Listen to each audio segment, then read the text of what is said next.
This is the Goode Show. My name's Surinder and I'm a military spouse. I've been a military spouse for over 26 years and my guy served 30 years as a Navy SEAL and retired as a Command Master Chief. Now, I've heard a few stories and I've told a few stories and now I am sharing stories. Sit back, relax, grab a beer, grab a coffee and enjoy. Check us out on social media at The Goode Show. The skills that you learn being a military wife and mother, how that conveys into everything else you do. I love that. I love that because I think that there's a lot of, it's similar to a little bit like, I think guys, when they transition out the military and they've got to take that skill set and then make it useful in the civilian world. Right. What kind of skill set, Sherri, have you, as a military spouse, had to transfer over into your entrepreneurship, into the business, into BEAD? There's quite a few, but I think if I summed it all up into one, it's realizing we are all a lot stronger and more resilient than we think we are. Yeah. Because When did you realize, though, you were a lot stronger and more resilient than what you thought you were? About 8 years ago, I had some major health challenges, in bed all the time, health challenges. Oh, wow. Unable to get up and get dressed, health challenges. And through changing what I was eating, I've always been a healthy eater, but I had to drastically change what I was eating. Through learning how to be okay with what you can do in a day, not feeling like, oh, I should be doing this, I should be doing that, and I should be doing that, and getting help. You know, I was not one for getting help. I just did it all. Yeah. Those things really helped me to understand that there's not much that can take you out if you have a positive mindset and you're willing to get help. That is very true. How long have you been a military spouse? Were you well, you still are a military spouse. Active 23 years. 23 years. Before, when you met Scott and you guys got married, did you have any idea about what you were stepping into the military space? Any affiliation with it, anything? I did not have an idea about anything. I was still in high school. Wow. Wow. Okay. I knew that he was my best friend, and that's all I knew. Yeah. And so, I mean, there's a lot of history there. There's a ton you of know. history. I mean, there's got to have been some times, I think it happens in every relationship, every marriage, it's just a struggle. You know, we speak different languages sometimes, I think. Yes. I mean, I look at my husband and I think, what are you talking about? yes. Did you not hear the words that just came out of my mouth? I know. It's like there's it's that, I remember reading a book once about men are from Mars. You know. Women are from Venus. Yeah, and the words, they need translated as soon as they've left, you know. But those are not I mean, obviously your partner, and I say this with all love because obviously we love our husbands, but sometimes it's a little work, you know, it's a bit of a challenge, you know. What about the other challenges that you've had to experience putting, you know, this business together? Again, putting your skills as a military spouse of 20 years and transferring them into something that you guys have built here. You know, I think again, it goes back to being a military wife, because most people get married at an appropriate age and they're both grown and then they go through life's changes. Well, Scott and I didn't just go through life's changes. We went from being teenagers to being young adults, to being older adults. And so I think looking at every phase of our marriage and Scott's career, for the positives in that phase, every phase is going to have good and bad, right? Whether you're having kids, whether you're married, but that's a skill I learned for sure, is understanding that every time, there's a time for everything, right? Yes. Yes, there is. You know, when your kids are little, you enjoy them being on your lap. When your kids are getting a little bit older, you enjoy doing fun things with them. When they're teenagers, you enjoy just watching them grow into young adults. And it's the same way with marriage, with the military, with business. You know, you go from being Scott and I in our living room, starting up bird's eye aerial drones, Scott never having run a business before, just being Whose idea was it? Scott's. Okay, Scott's so the visionary. So what did he say to you? Hey, listen, this is what I'm thinking of doing, Sherri. Yeah, well, it kind of came twofold. After he got out of the military, he did some contractor work. He was over in Afghanistan, and the health challenge that I mentioned brought him home because I could not run the household. So he's always been in aviation. My dad was in aviation. We've just been Aviation family. So when he was over in Afghanistan, he was part of the unmanned world. Okay. And he was also flying unmanned, well, not unmanned, RC helicopters, having fun over there. Okay. Trying to have some fun on the FOB. And he saw what they could do for the private sector, the commercial sector. And so he came home, he says, I'm going to start a drone business. And at first it was just him because I physically couldn't help at all. And I think for about 2 years, it was all him. And then during these 2 years where it was just him, how is your health? Are you still bedridden? Are you getting better? Okay, so he's navigating this by himself kind of thing, and you're getting better. He's navigating this by himself, and he's navigating a whole different wife. From a very type A personality who can run, you know, you have to be pretty self-sufficient to be a Navy wife, right? Yeah. You got to be able to do it all when they leave. I was not one of those Navy wives that went home to her parents when my husband deployed. I stuck and stayed, and I did everything. Yeah. But yeah, that was quite a hurdle as well, because it was one of those invisible illnesses, right? That you couldn't see anything wrong with me, but I couldn't get out of bed. So yes, he was navigating how to be a caretaker for the first time in his entire life, how to start this business. That's a lot. That's a lot. Yeah. And we had teenage kids. Oh gosh, throw that in the mix too. Yeah. But as I made my changes that I needed to get better, I started to get better. I had run a business before. So he was really able to bring the operational knowledge of drones and writing SOPs and, you know, the aviation side of it. I was able to bring more the how do you run a business? How do you get out there and network? Marketing. My degree is actually graphic design and marketing. Oh, okay. So I think I might be able to use you. I was right in my world. You know, I was right in my world of what I had been doing. I worked for the Navy as a graphic designer. Oh, I didn't know that. Yeah. So I used to do the wave winds. Oh, really? And, you know, the Bay Bridge Run Walk. We would do all the graphics and the banners and the signs and everything for that. So, wow, what a small world. Okay.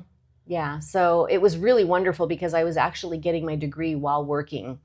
But you had said that you'd run a business before. So is the entrepreneurship, that's inherent in you? Yes. And the business you ran before, were you running somebody's business or were you running your business?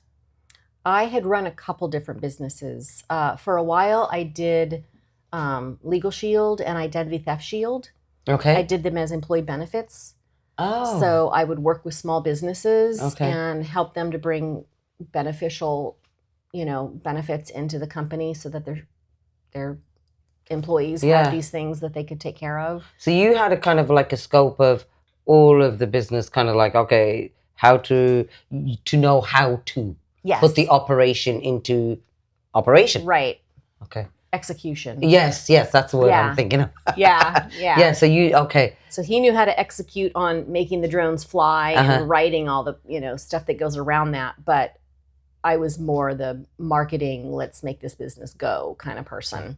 How did you realize that what you had experienced over your 20 years while Scott was, doing deployments, how did you realize, and when did you realize, oh, something, I've got this skill set and I can utilize this in, the civilian world, in a business environment,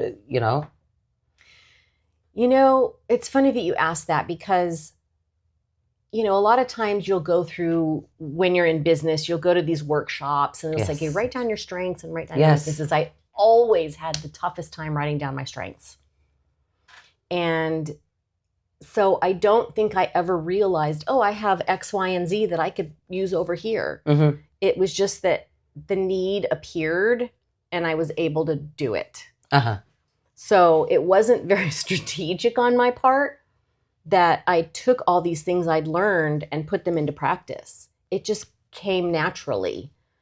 Do you think, though, that I understand exactly what you're saying, because that's how I've built a business. It's just like, this is what needs to be done, so let's just go do it. Yeah. And you figure it out as you're doing it. Do you think that, like, today, when people do that, don't you find that they give names to things that you have maybe been doing the whole time? Oh, yeah. And now it's got a name. Right. And then when like people... execute. Yes. Even the word branding, like, Right. and I'm talking to somebody about branding and I'm listening to them and I'm thinking, well, I've been doing that, but I didn't know it had a name. Yeah. It's kind of crazy how that just changes on a business level. So when you take the skill set that you have as a military spouse and everything that encompasses, and I think people forget that also encompasses an emotional factor. Mm-hmm. Resilience, for sure. Yes. And that emotional factor is like you're on a roller coaster sometimes, So taking all of that and then working with your husband, because that's something unique as well. I mean, you've been together, like you said, since teenagers. It was very unique because when we started this business, he had been serving as a contractor over in Afghanistan.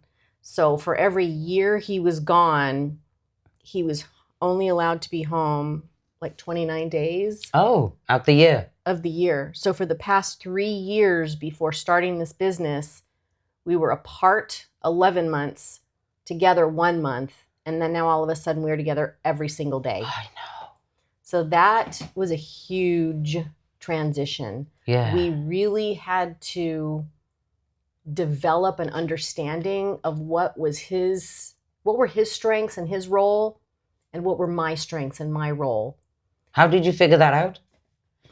Like, do you sit down with a piece of paper and go, hey, okay, what's your strength? How do you figure it out? That's a good question. There was a lot of stepping on each other's toes. Yeah. I'm very opinionated and I'm very strong personality. So for me, I just had to recognize, what are my husband's strengths? And I always knew he had strengths. He was an amazing man. I married him. But really looking at, okay, what tasks does he love doing? Yeah. And can do more efficiently than me? Uh-huh. And what tasks do I love doing and can I do more efficiently? And that was kind of the defining factor of who did what. I love that, because even to get to that point, sometimes I think in a relationship, because I've had to do that a couple of times with my guy, but again, it's because I'm older now and I think we see things a little differently. That hill I'm not going to die on. But it's hard to get to that point where you go, okay, this is, what he's good at, so let's give, not give him that, but okay, you're going to deal with that. Yeah. That's that's for a lot of couples I know, it's a hard place to get to. So the fact that, again, you guys got to that place, and figured out. So you both decided, okay, strengths, he's good at that, I'm good at, okay. I mean. And it worked out really well because, they say opposites attract. We have a ton in common. But when it comes to running the business, the parts that he's very good at are not the parts I'm very good at, and vice versa.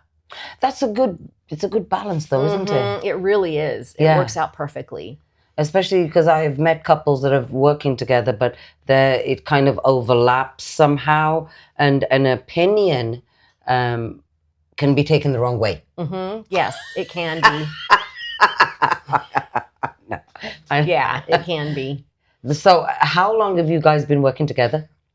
Bird's Eye has been around now for 11 years. Okay.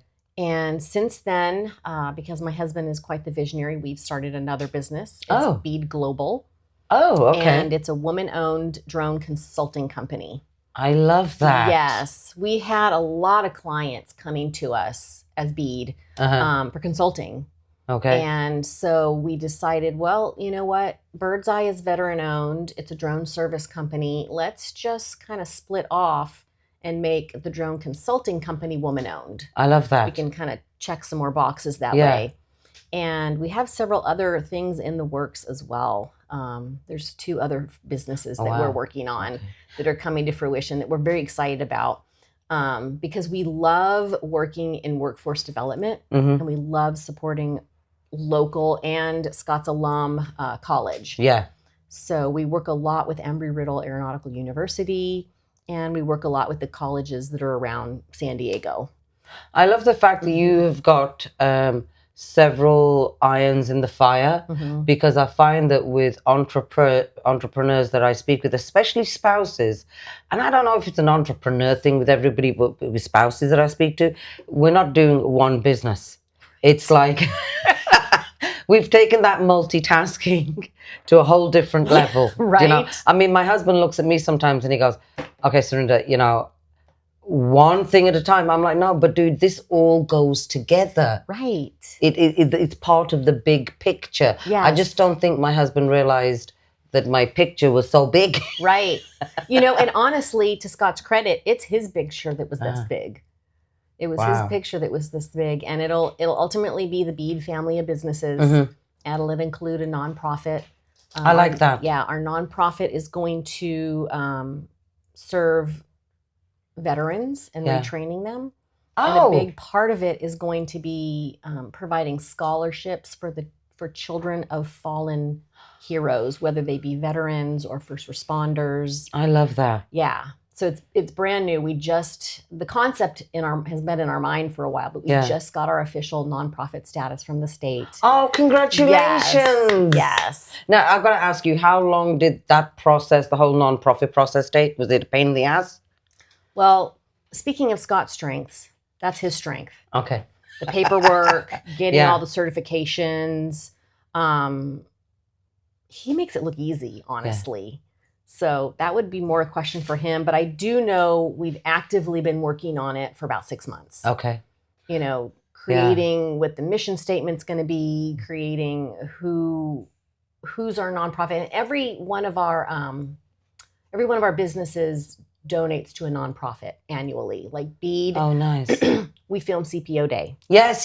I wanted to talk to you about that because I saw the footage afterwards, and it's amazing to me. Yeah, it kind of keeps us tied to our roots, right? I mean, when you spend 23 years in the Navy, even though my husband was excellent at not bringing home his work, and I was probably one of the most uninformed Navy wives ever. Oh, you and me both, girl. But, you know, I had my own stuff going on, and he was great at not bringing it home, but you still become attached, right? Yes. It's a community. It's a lifestyle. And when he got out, it's a little sad. It is. It's like a massive part of who you are is now not there. Yep.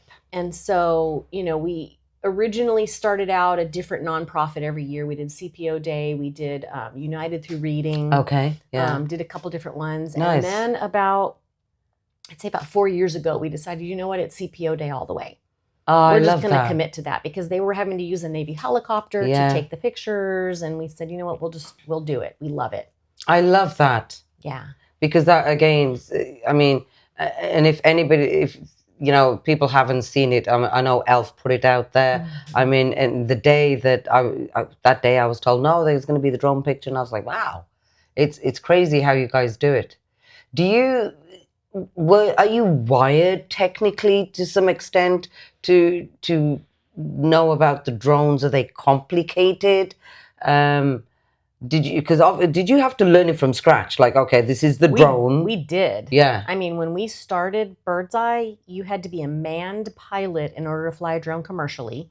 Oh. And so Scott, that's a whole nother story. Scott had gotten his manned license a while back when we lived in Washington. I was the camera operator, sensor operator, because back then, many of our drones we had to build from scratch.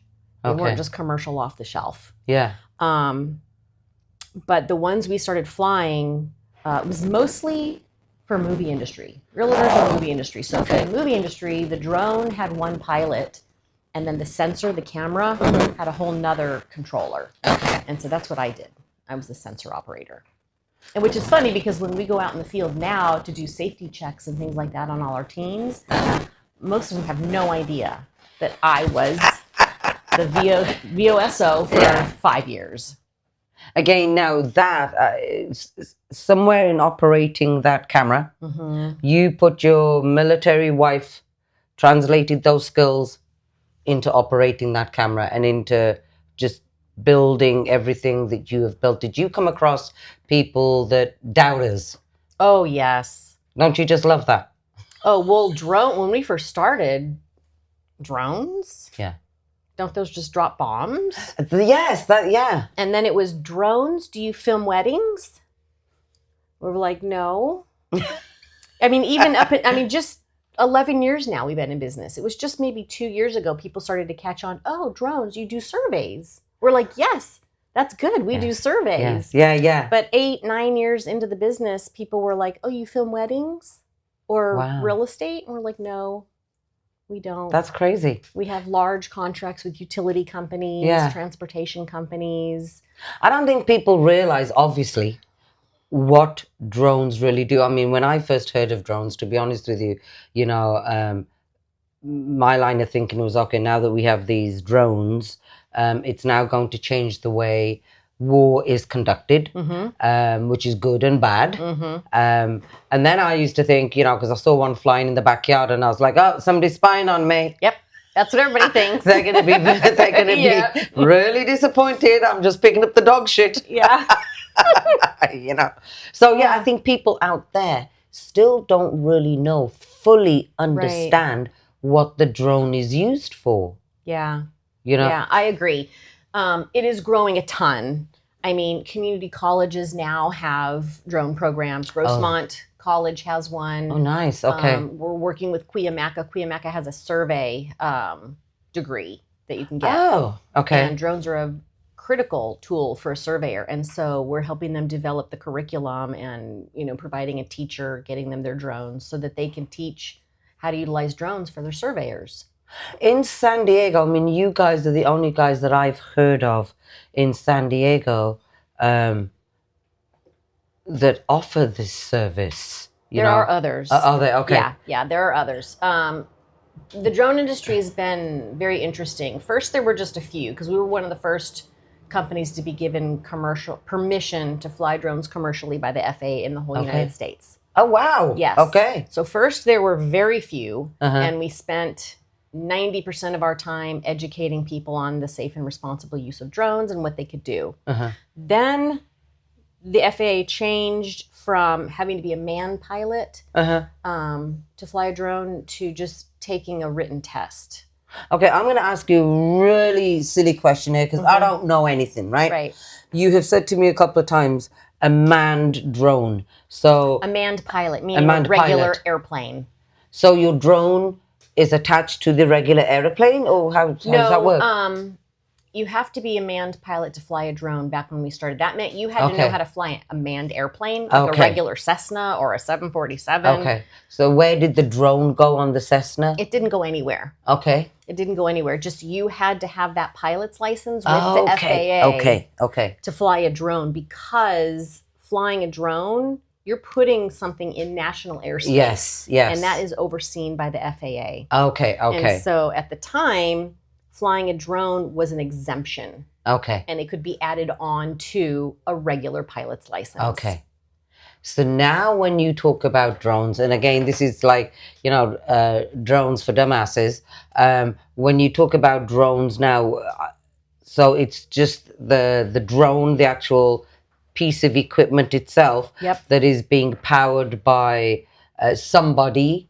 Being flown by somebody, yes, the pilot. But the pilot is on the ground, the drone is in the air. Okay, Yes. so, okay, I got it. Yes. See, again, I mean... Yeah, and to do that very thing, you used to have to be able to fly a Cessna or a 747 in order to have permission to do that. Okay. Now you just have to take a written test and get what's called a Part 107 from the FAA. So you don't even have to own a drone to get a drone license. And so when that ruling changed, a ton of people thought, I'm going to get my drone license, I'm going to go buy one from Costco, and now I'm a drone company.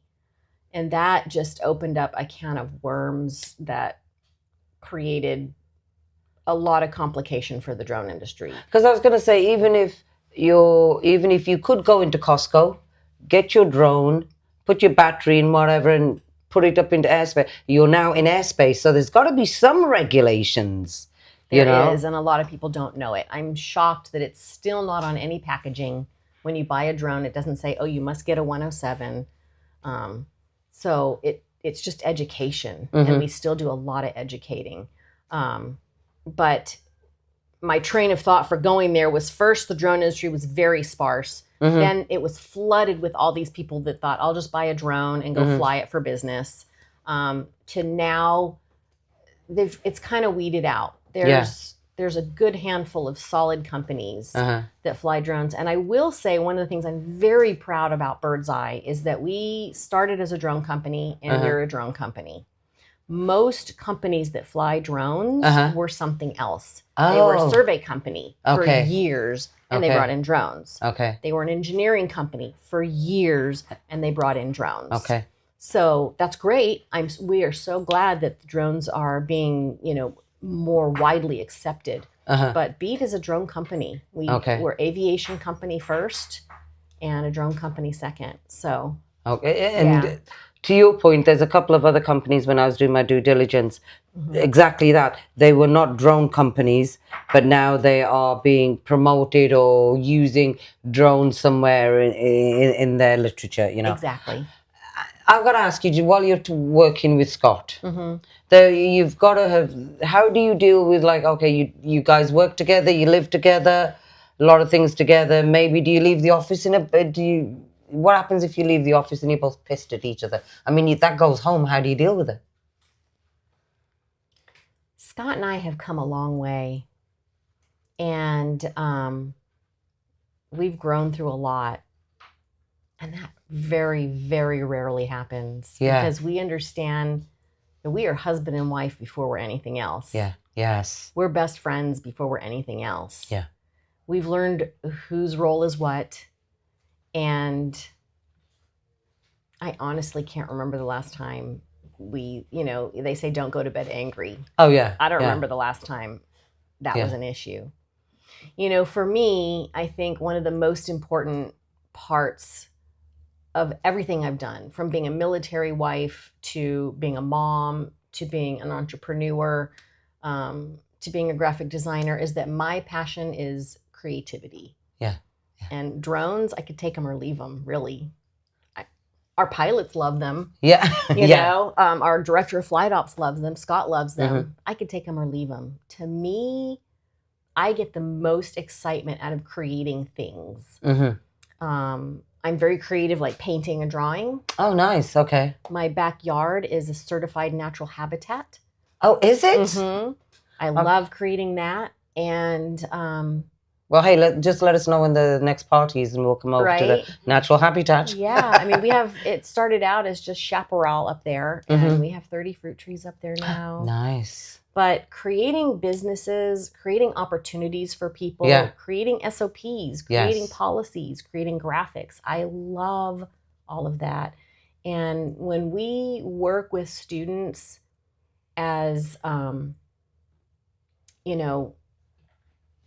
spacing the word right now, when you have a student work for you. The interns. Interns. Yes. When we work with our interns, and they come out of it, we always do a post-internship interview, and hearing what they gained out of it makes me so happy. When we are creating jobs and people can buy their first home or buy their Yes. first brand new car. Yeah. That makes me so happy. I love that. I think that it's not a job for you. It's not something that pays the bills. This is something that you're passionate about, and passionate about the latter part. And I can completely understand that, Sherri, because again, to me at this age, sometimes I think it's a maturity thing.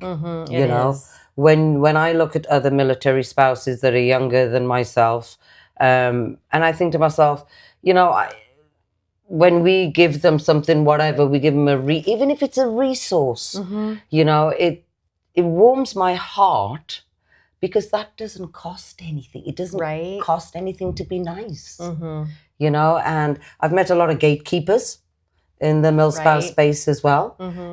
I don't understand. Each to their own. But again, it all comes back to the basics, and that's what I'm really big on. Just making somebody feel good, worthy. Yeah. Just to make them feel good. I've got to ask you, before we start wrapping things up, if there's a couple out there and he's transitioned out, they've came up with a great big business idea, they're going to work together. Do you have a tip for them as working together as man and wife, regardless of how long they've been together, they're going to go into the business? What would your biggest tip be, do you think? Remember that they're man and wife first. Yes. That's the most important thing. Yeah. Because you will hit rough patches, and you are man and wife. You are best friends. Yeah. Each other's feelings and your relationship is far more important than being right. Yes. Yeah. I think that's a great tip. And again, it comes from, you know, a seasoned spouse. I completely understand it as well. And I always say to younger spouses, give yourself a little bit of grace because you'll get there. Yes. It's just one of those behavioral, practicey kind of things, you know, that you have to go through. Otherwise, it's not worth it in the end. Yeah. You know? And that's definitely something we learned, right? Yes. When we were younger, being right was very important to me. Yeah. This is right. Yeah. This is the way it should happen. Yeah. But no, I think it, again, coming back to the basics, your husband and wife first. And I think it's beautiful. And the other thing that I've noticed is every time you've mentioned Scott's name, you're, you know, smiling like the cat that just got the cream. You know, so that's another beautiful thing to see, you know. How can people get in touch with BEAD? How can people get in touch with you or Scott? Yeah, our emails are really simple. They end with @bead.global. Okay. And so I'm Sherri, Scott is Scott. @bead.global. Perfect. We're going to put that up on the site. Sherri, I want to say thank you so much for sitting down and talking to me today, explaining the whole drone thing, and I really appreciate it. Absolutely. It was my pleasure. Likewise. Thanks for the opportunity. Absolutely, Sherri. Thanks for tuning in to The Goode Show. I hope you have been inspired by today's conversation. If you loved what you heard, help us spread the word. Follow me on Instagram @The Goode Show. As military spouses, we all have stories to share, experiences, resources, and support. I want to hear your story and highlight your business. Let's connect, DM me, or visit surindergoode.com to share your journey.